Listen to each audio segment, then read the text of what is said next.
পৰম শ্ৰদ্ধাৰ এই ফুটবল টুৰ্ণামেণ্ট সম্পাদক ডাঙৰীয়া, এই ফুটবল প্ৰতিযোগিতা অনুষ্ঠিত কৰিছে মিজিকা চাহ বাগিচাৰ সমূহ যুৱ সংঘ কৰ্মচাৰী বৃন্দৰ সহযোগত তথা ৰাইজৰ সহযোগত।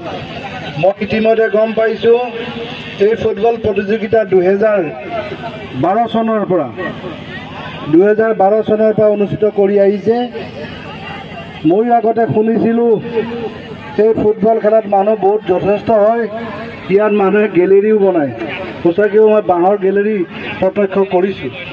যি কি নহওক, মিজিকাবাসী ৰাইজে এজন মহান ব্যক্তিৰ স্মৃতিত এই খেলাখন অনুষ্ঠিত কৰিছে। তেখেত হৈছে সোৱাইন লী। আচলতে সোৱাইন লীৰ বিষয়ে যুৱকসকলে ভালকৈ ক'ব পৰা নাই। মোক কোনোবাই কৈছে প্ৰথম চাহ বাগিচাৰ মেনেজাৰ বুলি। যদি প্ৰথম চাহ বাগিচাৰ চাহাব আছিল হ'ব 1885।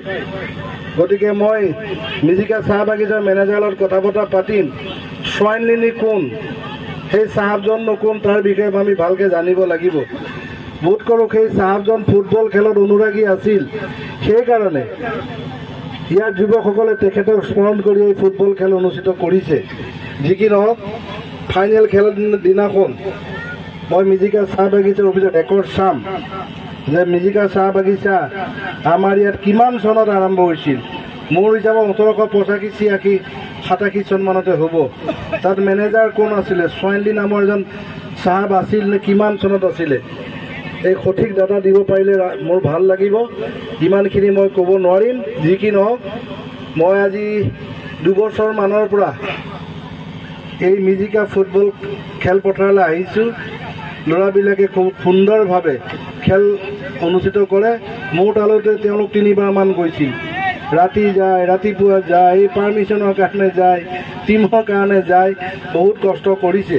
যি কি নহওক, কষ্টৰ সাৰ্থক হৈছে। মই আজি বহুত ব্যস্ত আজি, তথাপিও মই ইয়ালৈ আহিছোঁ।